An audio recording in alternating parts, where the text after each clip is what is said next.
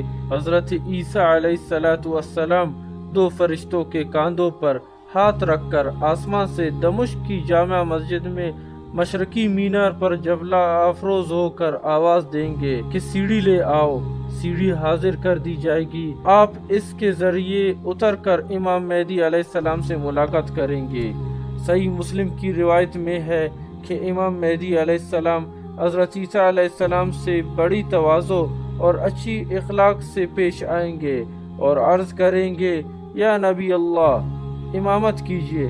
حضرت عیسیٰ علیہ السلام ارشاد فرمائیں گے، امامت تم ہی کرو، اس لیے کہ تم میں سے بعض دوسروں کے لیے امام ہے، اور اے امت محمدیہ، یہ امامت کی عزت اللہ رب العزت نے تم ہی بخش دی ہے۔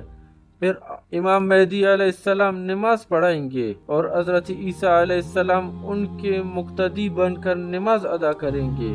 نماز سے فارغ ہو کر حضرت امام مہدی علیہ السلام حضرت عیسیٰ علیہ السلام سے عرض کریں گے، یا نبی اللہ اب لشکر کا انتظام آپ کے سپرد ہے، جس طرح چاہے اس فریضہ جہاد کو انجام دے۔ وہ فرمائیں گے، نہیں، یہ کام بدستور آپ کے ہی سپرد ہے، میں تو صرف دجال کو قتل کرنے کے غرض سے آیا ہوں، جس کا مارا جانا میرے ہی ہاتھوں سے مقدر ہو چکا ہے۔ رات میں امن و امان سے بسر کر کے صبح امام مہدی علیہ السلام اسلامی فوج کو لے کر میدان کارزار میں تشریف لائیں گے۔ حضرت عیسیٰ علیہ السلام بھی ان کے ساتھ ہوں گے۔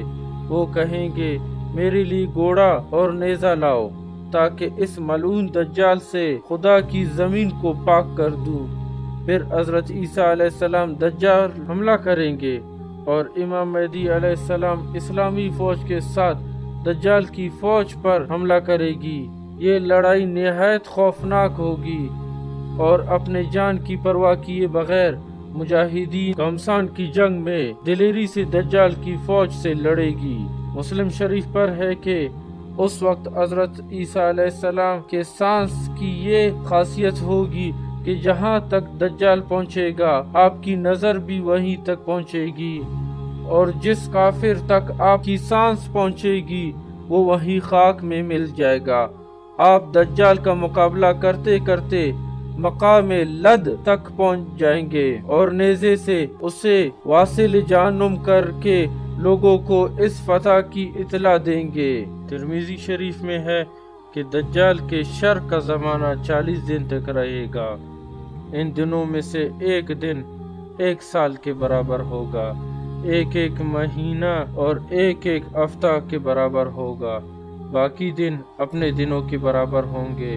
بعض دنوں میں ہے یہ لمبے دن بھی دجال کے معاملات اور اس کے استدراج کی وجہ سے محسوس ہوں گے، کیونکہ وہ لعنتی سورج کو روکنا چاہے گا تو اللہ تعالیٰ اپنی قدرت سے اس کی مرضی کے مطابق سورج کو روک دیں گے۔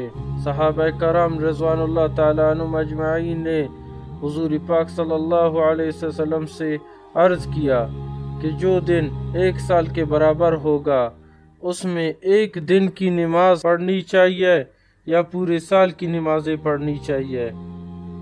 اور پھر جب دجال کا فتنہ ختم ہوگا پھر حضرت امام مہدی علیہ السلام اور حضرت عیسیٰ علیہ السلام ان شہروں میں مسلمانوں کو ملنے جائیں گے جہاں دجال نے لشکر کشی کی ہوگی۔ وہاں پہنچ کر یہ دونوں حضرات دجال کے ستائے ہوئے لوگوں کو اجر عظیم کی خوشخبریاں دیں گے اور عام نوازشات کر کے ان کے دنیاوی نقصانات کی تلافی کریں گے۔ حضرت عیسیٰ علیہ السلام خدمت خلق اور اکرام مسلم کے عمل سے فارغ ہو کر سب سے پہلے قتل خنزیر، شکست صلیب اور کفار سے جزیہ قبول نہ کرنے کے احکامات صادر فرمائیں گے۔ پھر تمام کفار کو اسلام کی طرف آ جانے کی دعوت دیں گے۔ اللہ رب العزت کے فضل و کرم سے کوئی کافر اسلامی شہروں میں نہ رہے گا۔ تمام روئے زمین امام مہدی علیہ السلام کے عدل و انصاف کی کرنوں سے منور ہوگی۔ ظلم و ناانصافی کو جڑ سے اکھاڑ دیا جائے گا۔ تمام لوگ اللہ کی اطاعت اور عبادت میں مشغول ہوں گے۔ آپ کی خلافت کی میعاد 7 سال ابو داؤد میں ہے، 8 سال حاکم یا 9 سال ترمذی میں ہوگی۔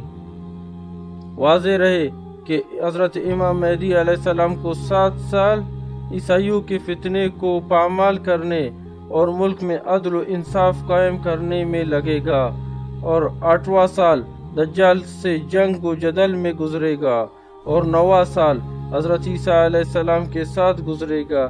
اس حساب سے آپ کی عمر 49 سال ہوگی۔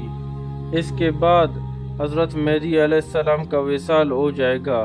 حضرت عیسیٰ علیہ السلام آپ کی نماز جنازہ پڑھائیں گے اور آپ کو قبر میں اتاریں گے۔ اس کے بعد تمام مخلوق نہایت امن اور سکون سے رہیں گے۔ اگر آپ کو میری ویڈیو پسند آئے لائک بھی کیجئے اور اپنے دوستوں کے ساتھ شیئر بھی کیجئے۔ شکریہ۔ ملتے ہیں نئے ویڈیو کے ساتھ۔ اللہ حافظ۔